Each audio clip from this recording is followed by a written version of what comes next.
Hey friends. It's quiet in the house right now.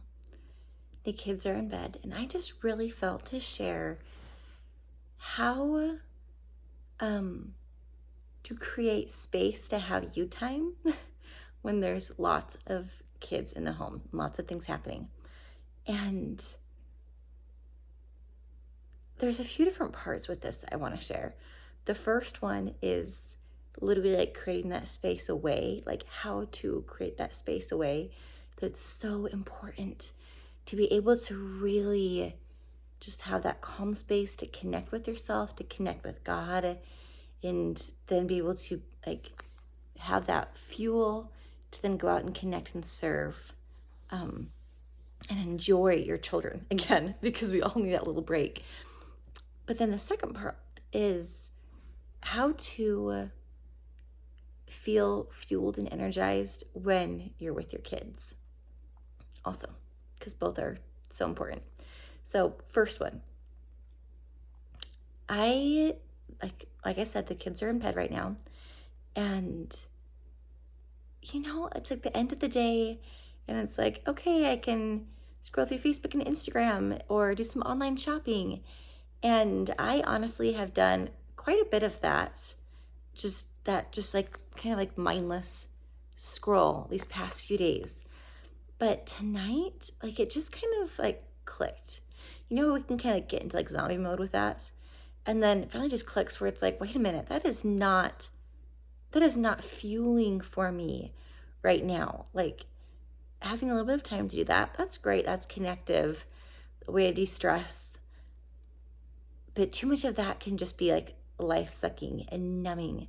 So tonight, I opened up my journal and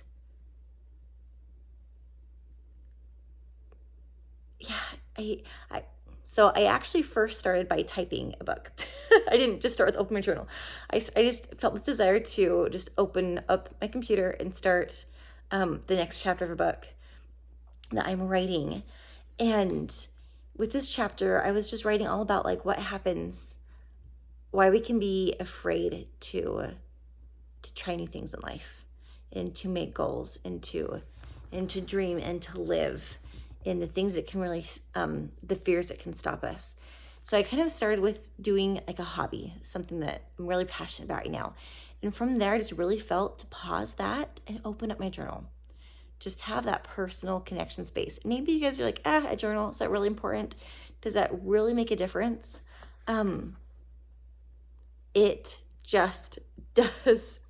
So I started with writing in my journal, and then I felt to go downstairs and go and read some of my past journals. And guys, this was absolutely incredible. I read some journals back through 2020.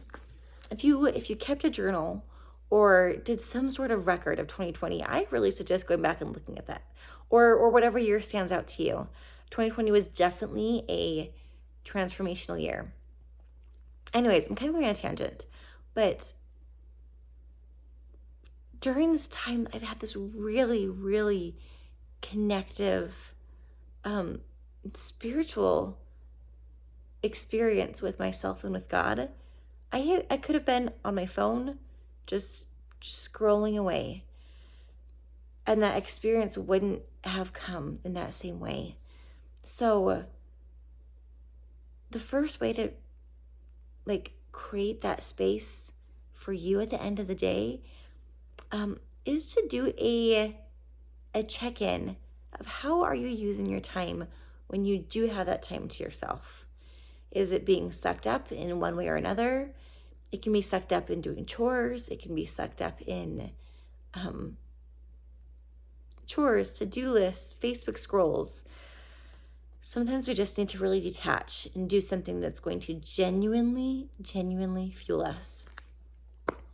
I'm hoping this makes sense. I just felt to pull up my phone and just start recording this for today. Now, how can you create time to do that when it's so busy and it's so crazy and it always seems like there's someone that's wanting you? Just, again, do a check-in of like, when do you have that time? Hopefully it's if the kids are in bed, even if it's only giving yourself a minute or two to do something that's good for your soul. And then you get back to the normal task that you have at hand. Find a way to just carve it in, even if it's something short. So it can be at the end of the day when the kids are in bed. We have at 1 o'clock after lunch, we have our quiet time. So from 1 to 2, it's quiet time.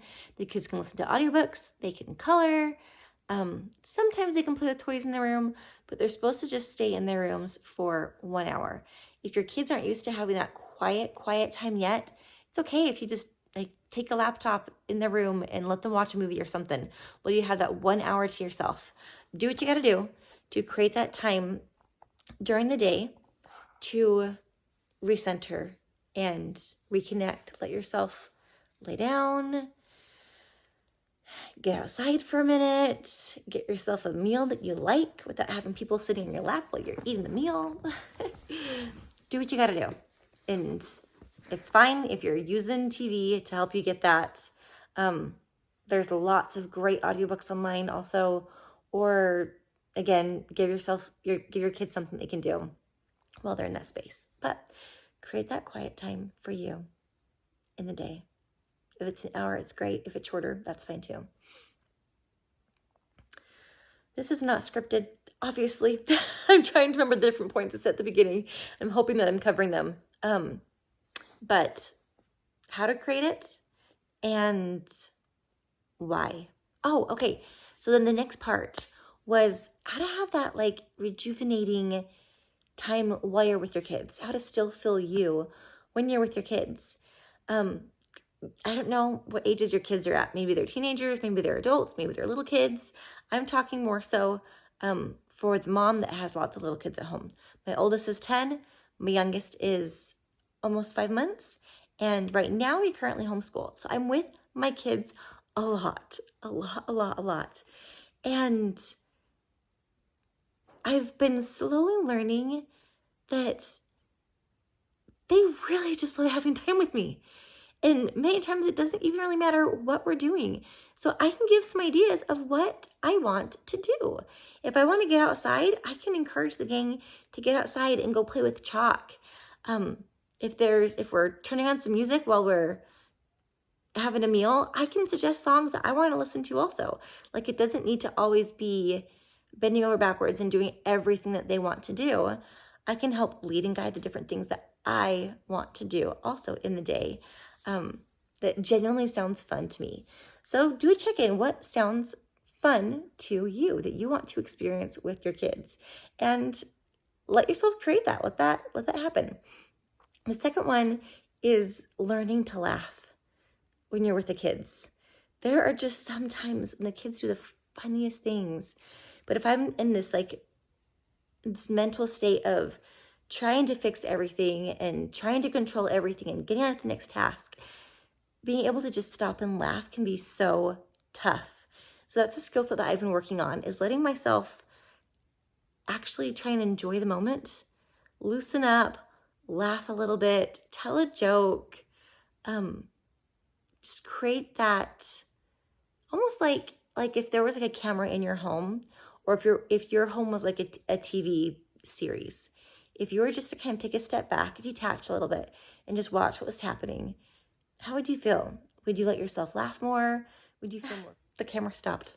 So I'm going to keep this brief. But just if you were to take a step back and look at your home from a different perspective, what might you feel? Would you feel compassion for you as the mom? Would you feel what I hope you would feel after practicing this for a while is honestly just a sacredness for what you're doing.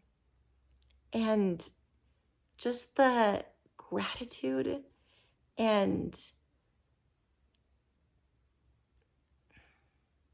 impact that you are having on lives. You're being transformed in this process. And it doesn't mean it's easy. Transformation isn't always easy, but it is sacred, what you're going through. So if you need to cry, let yourself cry. If you have this desire to laugh, practice practicing things with an eternal perspective, taking a step back and looking in on the situation, and let yourself enjoy, or at least have a reverence for the moment that you're in. So that's what I want to share. And sometimes it's like, how do I do this though? Sometimes it takes practice, putting up reminders. You could tape a reminder on your mirror, on your fridge, on your wall, to just practice. You're just practicing being a mom. You're practicing being a mom. Give yourself some grace. Or a reminder to smile. Or a reminder to put your phone down and look at your children in their eyes. You can put little reminders around the house. Maybe create a routine that you put on your fridge that you know, okay, this time I'm pausing and I am letting myself have a 5-minute break so I can recharge and be able to come back feeling more rejuvenated. Sometimes we just get overwhelmed by all the different things happening around us. So maybe it's creating a schedule that you put on your fridge. Check in with yourself. Are you fueling yourself throughout the day? Are you giving yourself good supplements? I've noticed a huge difference when I've started taking good supplements. And it's easy to remember all the different things and to forget about our own health. So just do that check-in. Do you need to be helping yourself from the inside out while you're also trying to help yourself from the outside in? Okay, those are some ideas, but just kind of my random, kids are in bed, just taking a moment to think and to ponder, and just wanted to share that with you guys. We're going to be sharing one video every week, either me or the kids. They're kind of on this screen-free fun kick right now, so they'll be posting some of their videos on YouTube. And I'm just in this space where my theme right now is feeling me in 2023, and I thought it was like tons of energy and getting out and doing all these physical things, which definitely has been the case and has been awesome.